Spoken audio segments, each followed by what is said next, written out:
মালিক প্রতিদিন তার বান্দাকে জিজ্ঞাসা করে, বান্দা গতকালও একটা সিজদাও দেও নাই, যদি বানা তুমি?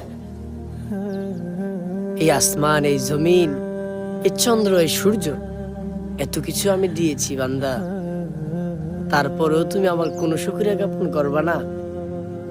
বান্দা তোমার কি আখিরাতের কোনো চিন্তা নাই? বলো না বাপ। তুমি কি দেখো না তোমার বাড়ির পাশে একটা মানুষকে একটা হাত দেই নাই, একটা চক্ষু দেই নাই? আল্লাহ তো বলেন, বান্দা তোমাকে তো আমি সব দিয়েছি, তুমি চাইলেও আমি দেই, না চাইলেও আমি দেই। জীবন মানে কি শুধু বিড়ির পিছে দৌড়াদৌড়ি?